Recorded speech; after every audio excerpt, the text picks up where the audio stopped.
The Galactic Council had made their worst mistake in assuming humanity would surrender.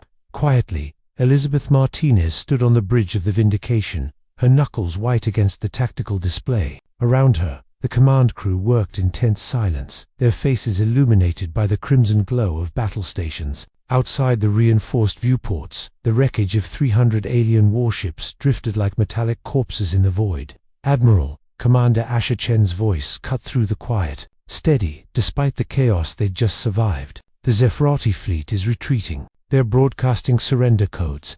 Elizabeth didn't respond immediately. Her dark eyes tracked the fleeing vessels, watching them scatter like insects before a storm. The Zephrati had been so confident 3 months ago when they'd glassed New Calcutta, 2 billion souls, vaporized in an afternoon. They'd expected Earth to beg for mercy. They'd forgotten that humanity had clawed its way up from the caves. "Negative on the surrender," Elizabeth said, her voice cold enough to freeze helium. "Launch the Reaper drones. No survivors." Asher hesitated for only a fraction of a second before relaying the order. He understood. They all did. The galaxy had declared war on humanity not for resources, not for territory, but because they feared what humans represented. Every species in the Council had evolved on worlds that nurtured them. Humanity had been forged in fire, carved by ice ages, tempered by plagues and wars that would have extinguished any other race. The Reaper drones deployed in perfect formation, silent hunters accelerating to relativistic speeds. Within minutes, the Zephrati fleet ceased to exist. "That's the 4th species this week," Asher said quietly, moving to stand beside Elizabeth. His reflection in the viewport looked older than his 32 years, scarred by burns from the defense of Lunar Station. "The Council is fracturing. The Meridian Collective sent a diplomatic courier. They want to negotiate." "Let them come," Elizabeth replied, "but they'll negotiate from their knees."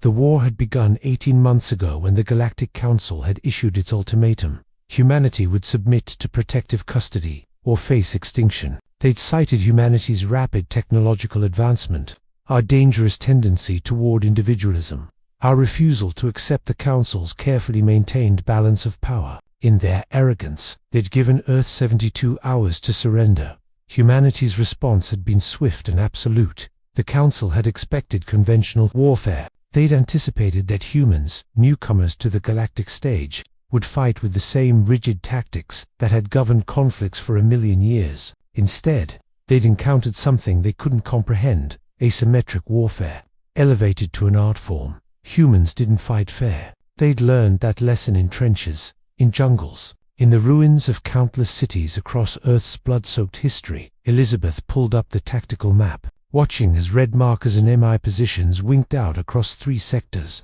The Kraventhi Dominion, which had led the assault on New Calcutta, no longer existed as a political entity. Their homeworld was now a debris field, shattered by kinetic bombardment from weapons the Council had deemed barbaric. Humanity had simply accelerated asteroids to 90% light speed and let physics do the rest. "The Meridian courier is requesting permission to dock," the communications officer announced. "Granted," Elizabeth said. "Escort them to conference room 7.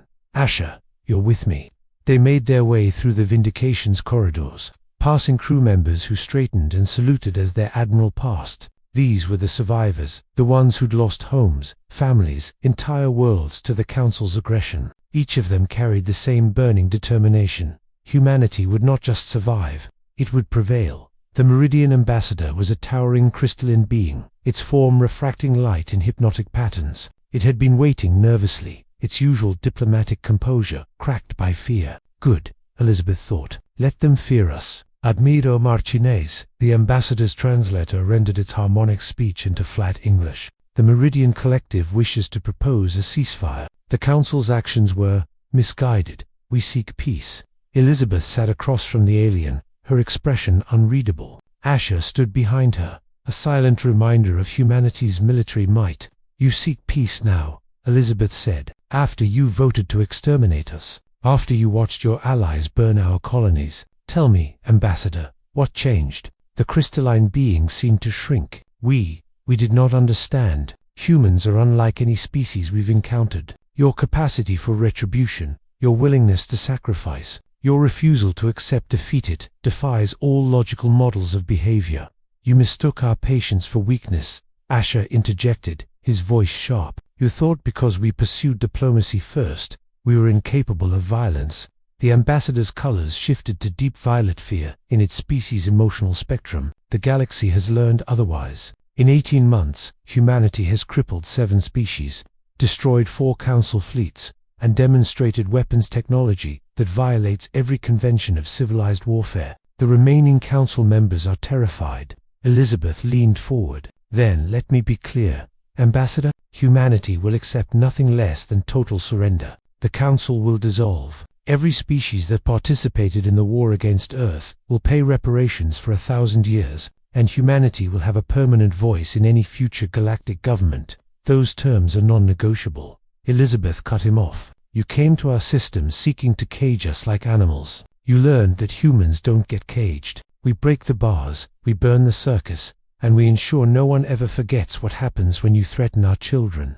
The silence that followed was absolute. Finally, the Meridian ambassador's colors shifted to pale white submission. I will convey your terms to what remains of the council. But Admiral, I must ask, what will humanity do after this war ends? Your species has proven itself capable of annihilating entire civilizations. How can the galaxy trust you? Elizabeth stood, her shadow falling across the alien envoy. The galaxy doesn't need to trust us, Ambassador. It needs to leave us alone. Humanity didn't ask for this war. We didn't seek dominion over the stars. But you forced our hand, and now you'll live with the consequences. As the ambassador was escorted away, Asher turned to Elizabeth. Do you think they'll accept the terms? They will, she replied, watching the stars through the view. Because the alternative is extinction, and despite everything, we're still merciful enough to offer them a choice. That's what makes us different, Asher.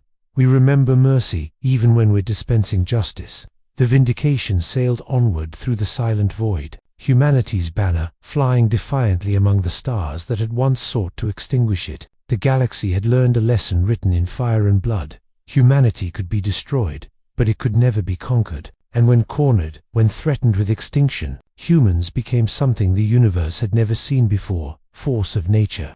Wearing a smile and offering one final chance at peace, the stars had fallen silent, not from emptiness, but from respect. End.